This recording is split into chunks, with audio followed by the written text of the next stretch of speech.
কোন গুনাহে আল্লাহ বান্দার দিক থেকে মুখ ফিরিয়ে নেন।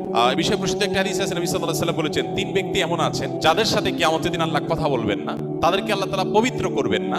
এই মানুষগুলো যাদের থেকে আল্লাহ তাআলা মুখ ফিরিয়ে নেবেন, তাদের সাথে আল্লাহ কথা বলবেন না, তাদেরকে আল্লাহ পবিত্র করবেন না। সেই মানুষগুলোর মধ্যে একজন হলেন ওই পুরুষ, যে পুরুষ টাকনুর নিচে পোশাক পরে। পোশাক পরে বলতে যে পোশাক উপরের দিক থেকে যায় সেটা টাকনুর নিচে পরে, প্যান্ট, পাজামা, চাদর, লুঙ্গি, জুব্বা, জামা, এগুলো। মোজা যেটা থাকেই নিচে, নিচ দিক থেকে পরা হয়, ওইটার কথা ভিন্ন। তো এই যে মুসবিল যে ব্যক্তি টাকনুর নিচে প্যান্ট, পাজামা, লুঙ্গি ইত্যাদি পরে, এই ব্যক্তি তার সাথে আল্লাহ কিয়ামতের দিন কথাও বলবেন না এবং তার দিকে আল্লাহ তাকাবেনও না, তাকে আল্লাহ পবিত্রও করবেন না।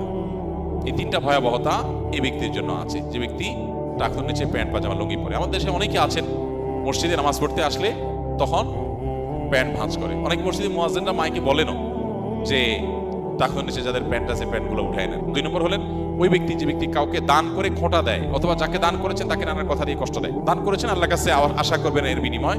যাকে দান করেছেন তার সাথে আপনার কোনো আলাপ থাকবে না। দান করে খোঁটা দিলেন, কষ্ট দিলেন, খোঁচা মেরে কথা বললেন, এগুলো বললে আপনি আল্লাহ তাআলার দৃষ্টি থেকে সরে যাবেন কিয়ামতের ময়দানে। নাম্বার 3, ওই ব্যবসায়ী, যেই ব্যবসায়ী তার পণ্য বিক্রি করতে গিয়ে মিথ্যা শপথ করে। এখন তো ঘরে ঘরে ভাই আল্লাহর কিনা, এটা কিনা পড়ছে এত, ভাই কিনতেও পারে না এত টাকা দিয়া, মিথ্যা কথা। তো এই ব্যবসায়ী যে তার পণ্য বিক্রি করার প্রয়োজনে মিথ্যা শপথ করে ক্রেতাদের সাথে, কাস্টমারের সাথে, তার দিকে আল্লাহ তাকাবেন না, তাকে পবিত্র করবেন না এবং কিয়ামতের দিন আল্লাহ রাব্বুল আলামিন তার সাথে কথাও বলবেন না। আল্লাহ আমাদেরকে এই সমস্ত বদগুণ, খারাপ গুণ থেকে, চরিত্র থেকে হেফাজত করার